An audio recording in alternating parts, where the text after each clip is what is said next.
Sure. Hey, Sam. Hey, Jerry.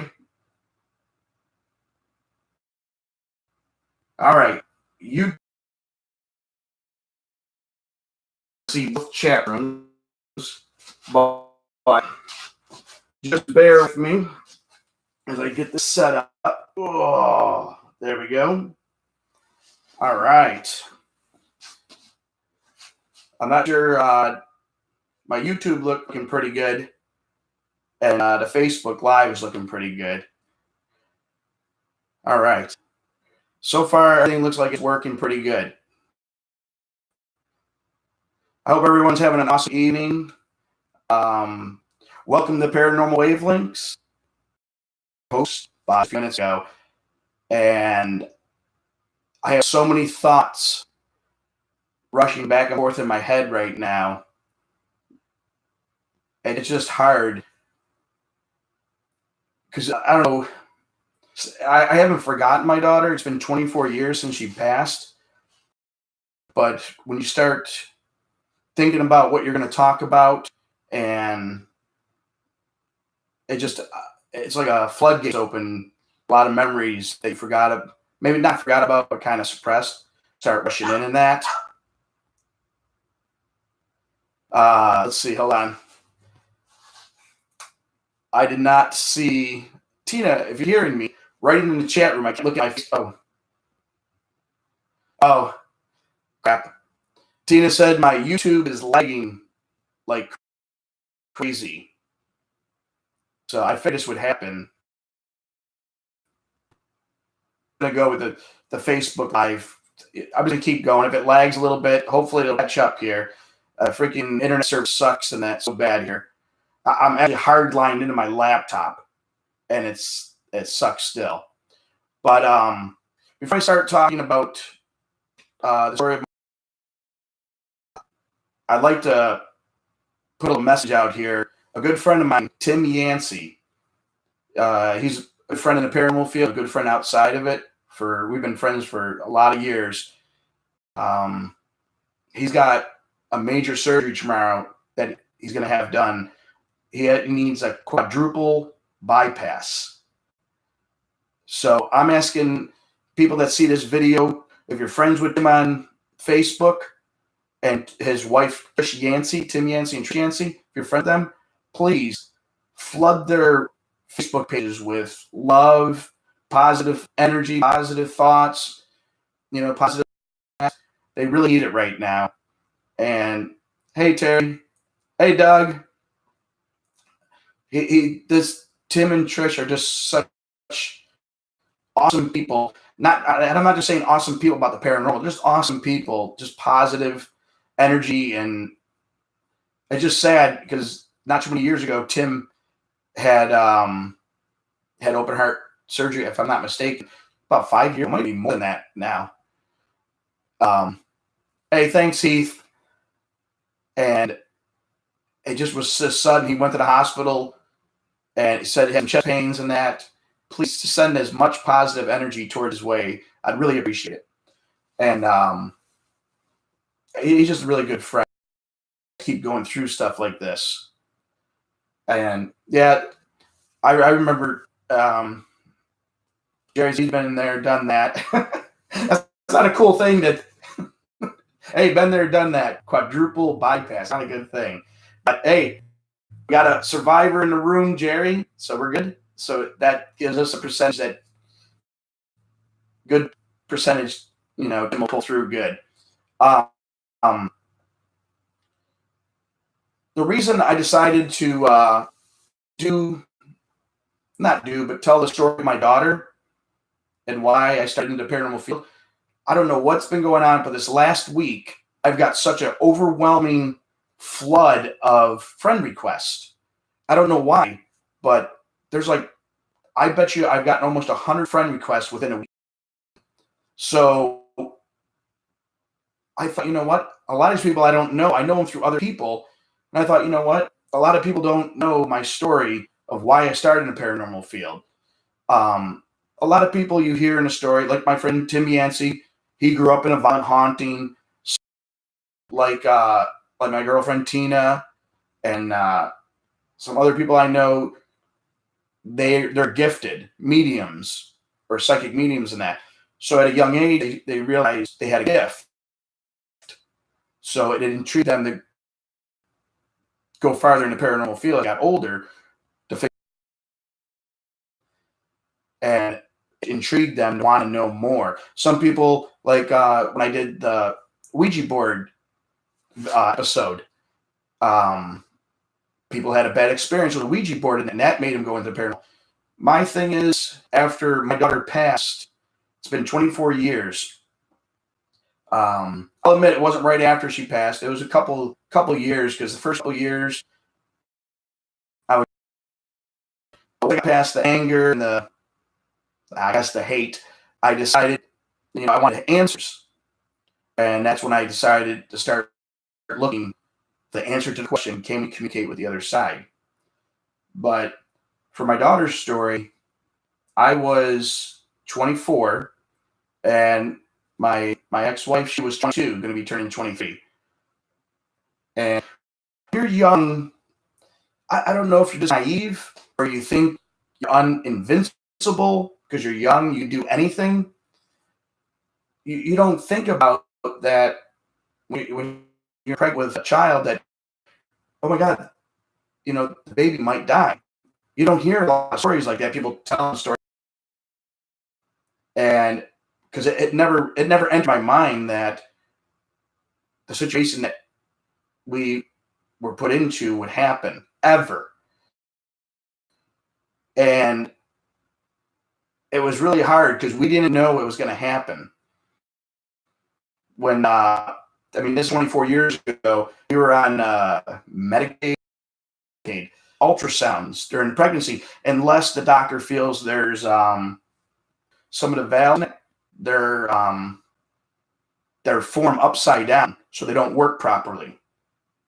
But you really don't notice anything until the baby is born, because while the baby's still in the mother, it pumps the heart regular. So when the doctor was looking, did the one ultrasound early, he didn't see nothing because everything was fine and everything was pumping everything at a perfect heartbeat and everything. So we weren't prepared for this. We weren't. The night we went, when my ex-wife went to labor, we went there thinking, oh my God, we're gonna have we knew it was a girl, so we're like, oh, we're gonna have a girl. We already had the name. Her name was Morgan. And get to the hospital, everything's going good. She has Morgan and that. And because it was our first baby, we didn't know what to expect. And usually, you see movies in that, when they had the baby, you bring her over to you. Well, after we cut the cord, they took the baby, over to the ink, and she wasn't really crying. There was no loud crying or anything. And it was just almost get that feeling. You can feel the energy in the room change because no one was saying anything. They were like, is everything okay? And they're like, just give us a minute, just trying to get her cleaned up. And then next thing you know, he said, everything. And we just sat in this room. The nurse was cleaning my ex-wife up, talking to her, trying to, calm us down, because we're like, what's going on? What's going on? And they didn't know. And, it felt like hours went by, but it wasn't.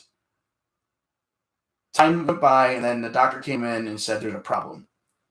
And we're like, what do you mean there's a problem? Because we're not sure that Morgan's having a hard time breathing, or she's having a hard time breathing and everything. We got on her oxygen and everything. But they said they didn't have the resources at this hospital to do anything else. All we can do is just keep her alive. They didn't know what else to do. And that's not great to hear. So the doctor said he had to make some calls and that. She was born in Sebastian, Florida. It's about 20 minutes south. The doctor then came in and he was like, he said, we can't fly her. We have to, hey, Jolene, we have to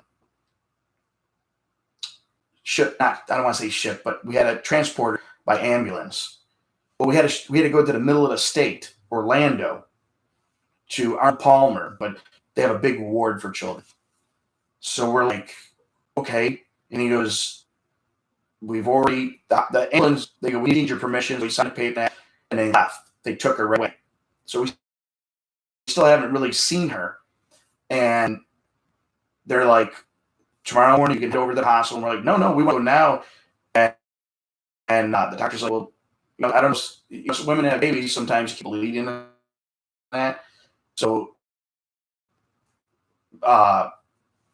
D was like, no, we got to go now. And he's like, if I got to make sure the bleeding stopped and that, and then we'll release you. So about an hour went by, and they finally released us. Where we were, it was about an hour and a half ride. And we get over there. They got us in God, I don't even know. I don't think it was there. I think we stayed.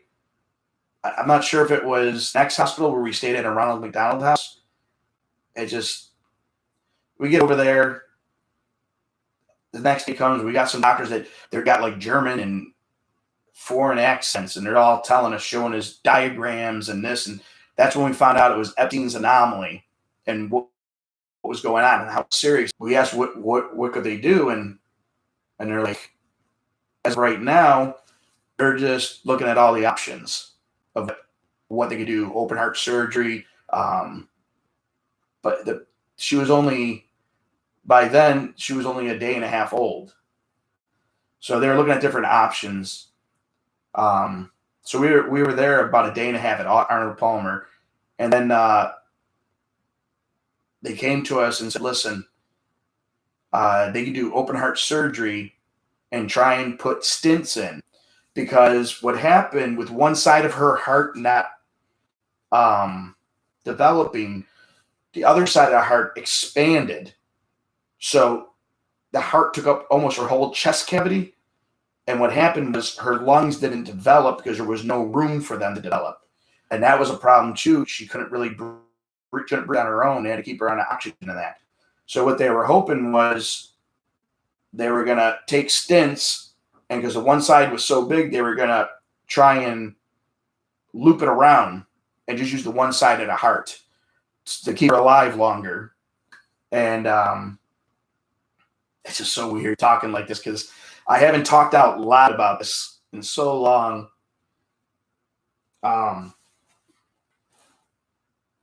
So after we talked with them and our options, they said they had to transport her to All Children's over in Tampa, Florida. That was another good hour and a half at least, maybe 2-hour ride to Tampa coast, West Coast, because they felt they could do the open heart surgery there, put the stents in, everything, give her time for her lungs to catch up. They were going to shift stuff around. It was just a whole bunch of, I don't know, when you're sitting there and you're listening to them, it's like you're listening, but you're not believing this is real. And so they transported her by ambulance again over to Tampa this time. So she's all the way from the East Coast to the, but most children pass away in the first thing themselves. That mom's not. But we were on day 3. Yeah, day 3, maybe 3.5 days now. So we got over there, and that's when they put us into the Ronald McDonald House. And D and I hadn't slept probably in days.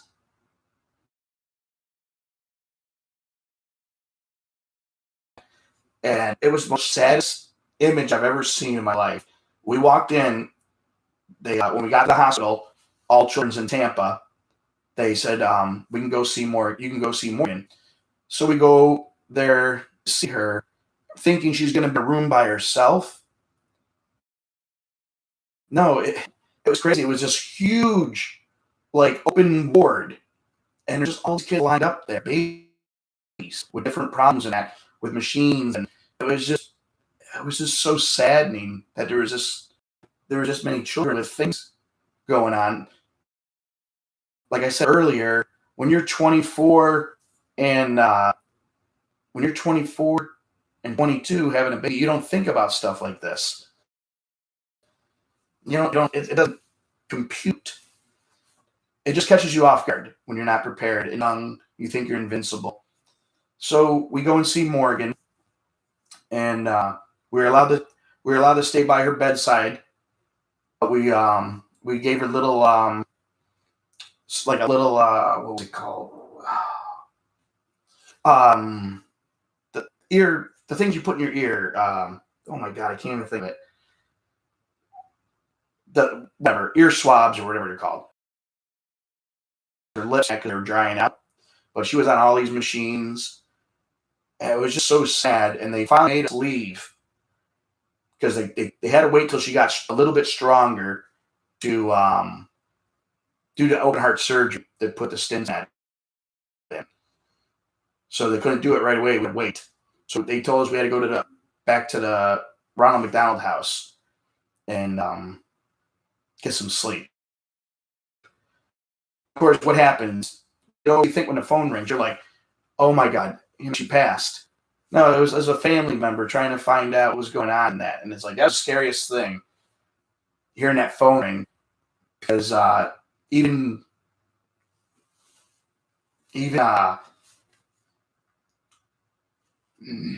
years after, weird because it's 24 years ago, but needless to say, we only got to hold her each for 15 minutes because we couldn't stimulate her too much because it would use when you stimulate a baby, they use a lot of energy, and they didn't want us getting her all riled up because you're feeling mom, you're feeling dad holding you, and she needed as much strength and energy for the next day surgery. So we only got to get a couple pictures of her. Here's a picture. This is me. I got to hold her you can see all the stuff hooked to her, and that was crazy. But yeah, I think it was about 50 minutes. Maybe it didn't seem like much, but and as you see out there, but she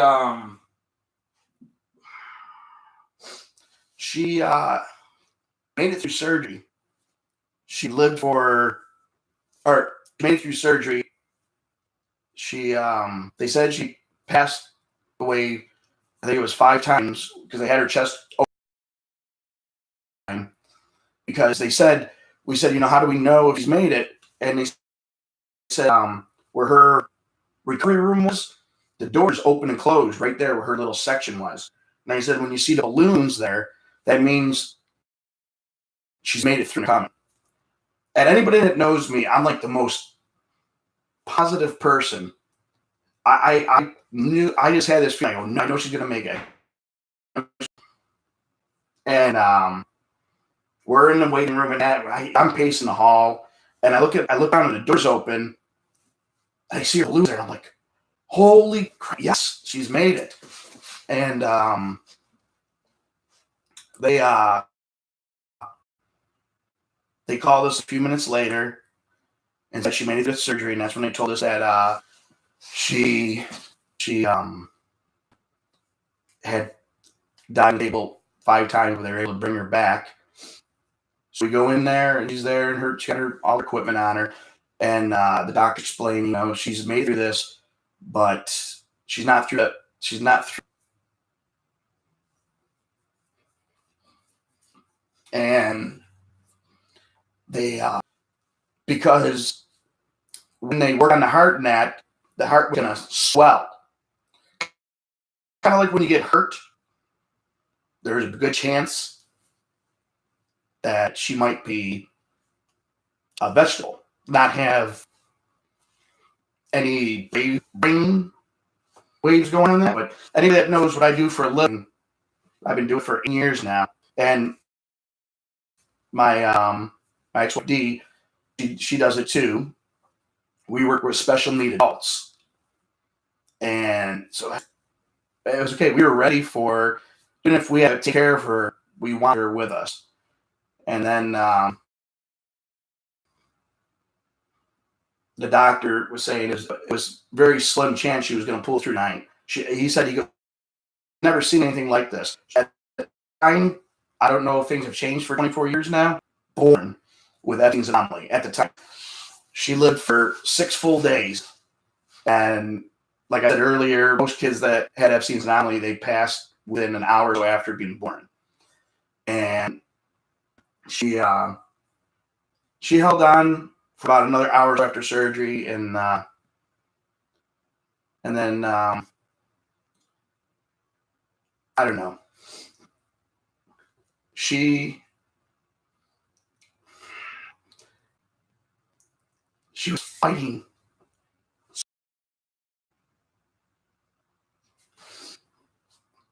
And at just time, and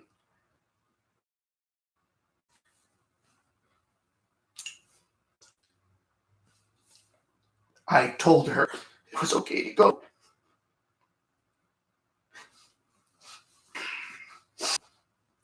And I didn't give up on her. I just felt she had fought for so long, and I thought she was just hanging on for us. So I just told her it was okay to go.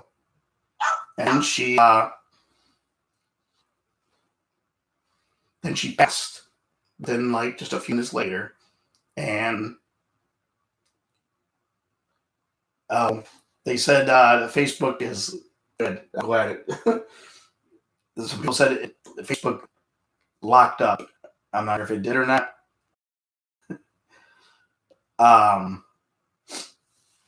Hold on a second. Oh. Oops. It might just be you, Pam, so people are saying you can still see. I felt like I gave up on her. But over the years, people have.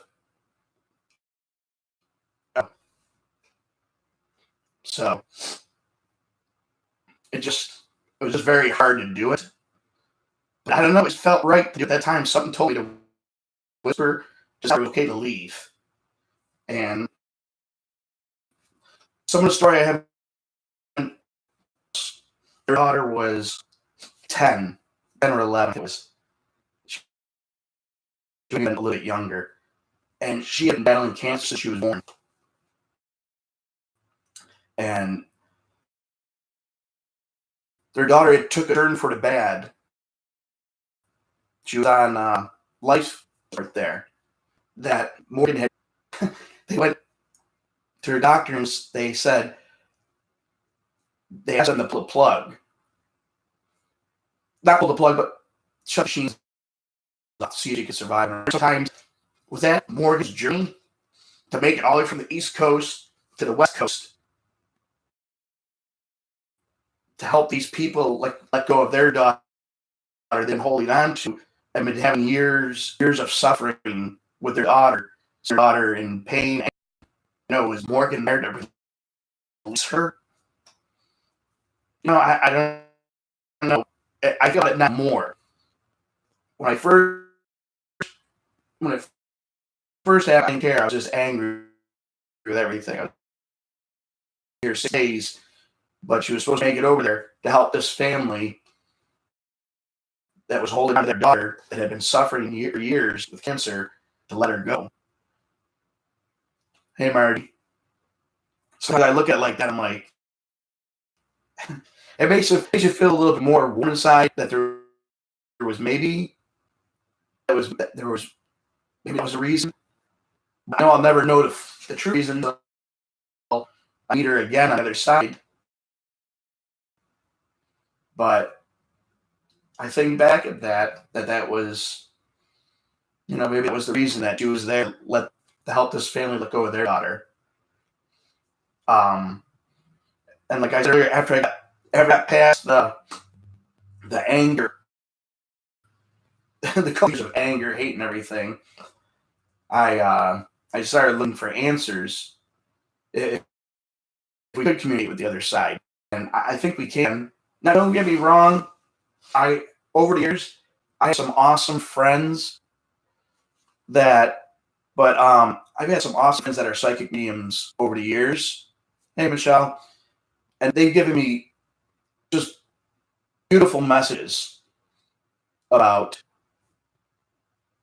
messages from Morgan to me in person. I just wanna, I just wanna hear her. She's a baby. I have this image of her. I don't know. She goes about two or something. The little voice just coming through like Evie or something.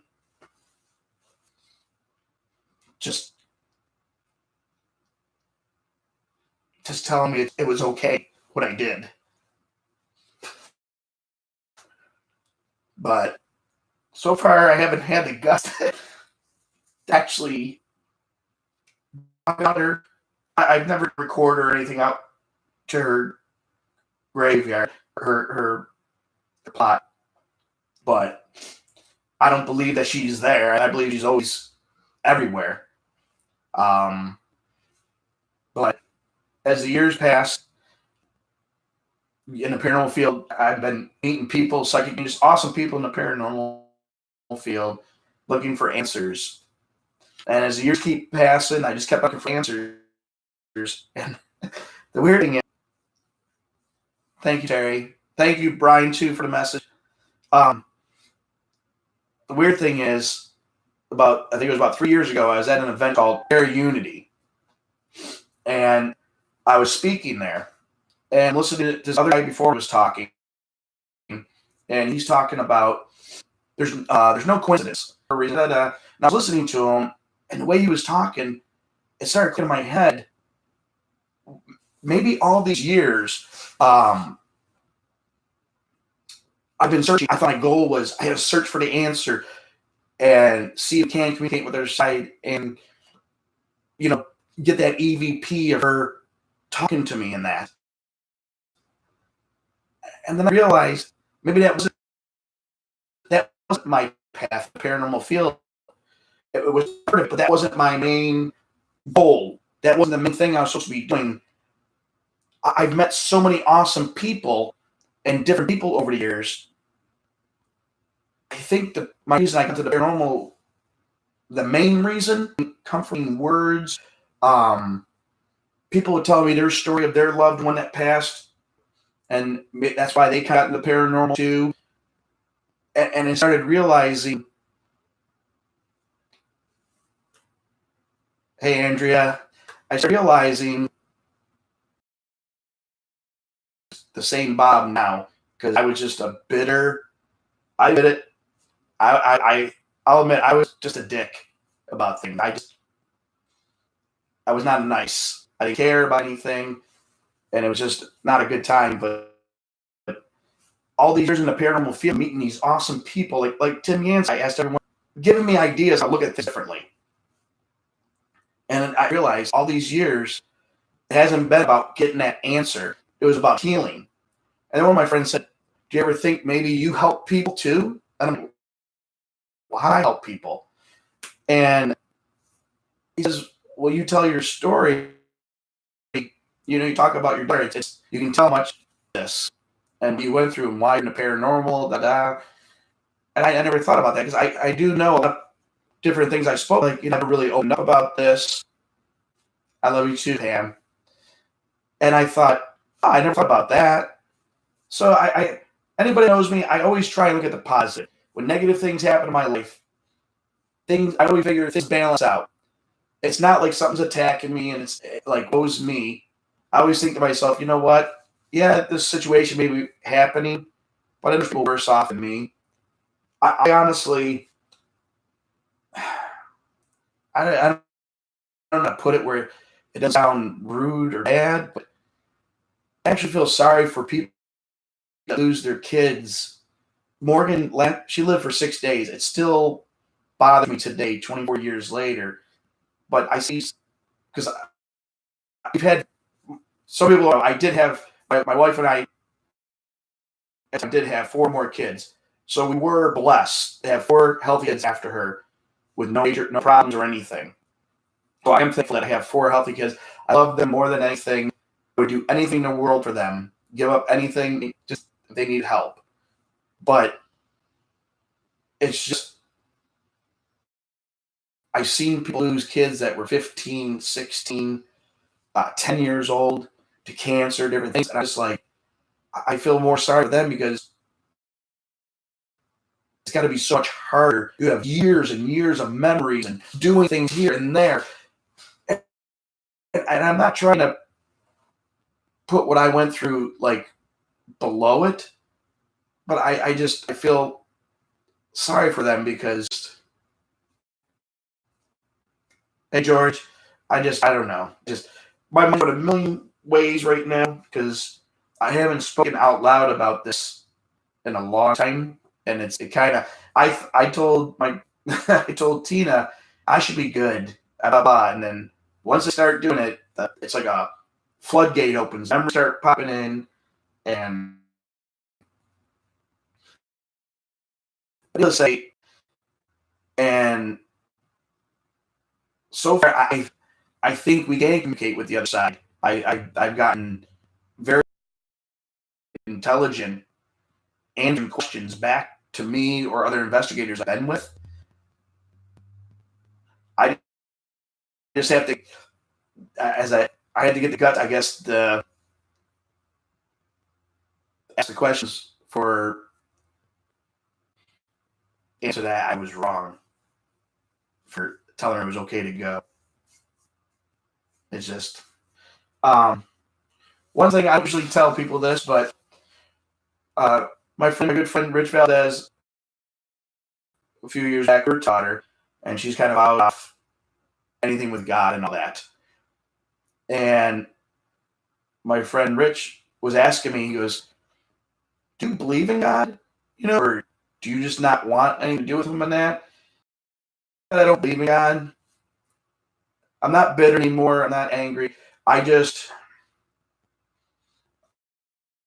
ask for help in that. If I need something done, I hate to be like, that's why I believe he's around. I believe if things need to get done, things going bad in my life, I take care of it myself. I don't ask for favors. I'm not a prayer. If anyone's seen me on Facebook, you don't ever see me saying, "Hey, I'm praying for you," because I feel like hypocrites. I don't feel it's praying. I don't. This cancer event we did. Yeah, he said, "You do know that's kind of a form of praying, right?" I'm like, "Well, I never thought of it that way." Like, just because you're not praying God or something, you're still praying almost like you're sending a positive energy to people and positive thoughts and things. When people have things going on in their life that they need that little pick me up. And I never thought, I'm like, oh, okay. So and that's something Rich and I talked about the God thing. And the one other thing, I know some people, when they go on investigations and there might be something there negative, they call on like Archangel Michael or someone towards that, to come to their side. I know Rich does. And listen, because it's not my belief in that, I respect everyone's beliefs. And whatever you believe in, I respect it now. But I've never said this. I told people, I say her name and that in my head or by myself. I'll call her and tell her if I know it's a negative place or known negative energy there or event happened, I ask her to come to my side, protect me in that. And so far, I've never had any attack. I've never had anything bother me. And it just makes me feel strong and powerful. I don't know how to explain it. It's just a feeling that comes over me that I don't want to say feel invincible. People are like, "Oh, what the fuck's wrong with this guy?" But it's just something I do. And it's funny that I'm telling this. I never told people. I kind of kept that to myself, but I want people to know that I call my daughter to my side to protect me and to stand with me when I'm at a location or somewhere, whatever's there. Or when I was in Canada, we had some negative, negative spirit follow Tina to the location, and it was Tina couldn't leave this room because she felt this spirit was messing with her. I went up there. I don't know what I was doing, but I had called for Morgan to come to me. And actually, in recording, I told her, "You need to help me push out this guy. He was an unwelcome visitor because Tina had a good relationship with these spirits there. They were always talking to her. Well, that night, they were not talking to her at all. It was quiet, which she thought was weird. Well, it's because this other spirit that followed us from another location the night before that was negative was kind of, they were hiding from him. So I don't know what I did. I don't know how I get out, like yelling with me. And she said, next thing you know, the whole energy of the place changed. And she didn't feel either anymore. Like we pushed him out. So that makes me feel good that Moore's by my side still. And I don't know why I'm telling all this stuff. I usually don't tell these things. I think I'm just kind of wacky. But that is the reason why I've gotten into the paranormal. It's kind of an odd story, long story, but it's my story. And it's really, I can't believe 24 years passed and it still gets to me. I'll tell anybody out there that lost a loved one. I will tell you, as the years pass, you do heal from it. But to be honest, the emptiness is still there. It's not as big as it used to be. It's like you're missing something in your, which is weird because I have 4 awesome kids. I love them dearly, but I just feel like that last one, you talk about it out loud, and that is my story. I was only supposed to do about 30 minutes, but it went a while. I appreciate everyone coming out tonight. If you're a YouTube bandwidth, or I could figure something else out. But I appreciate everyone coming out tonight. I know it wasn't a big paratopic like we've been doing.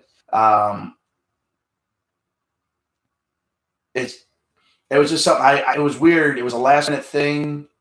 I had some weird dreams a few nights ago, and Wednesday tell the story about Morgan, and like I had to release it.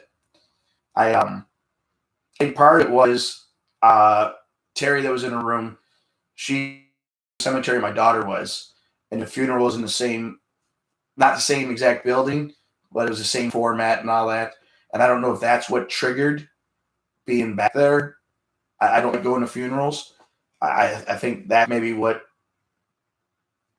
triggered it. No problem, Brian. And I had to, for some reason, just talk about it tonight.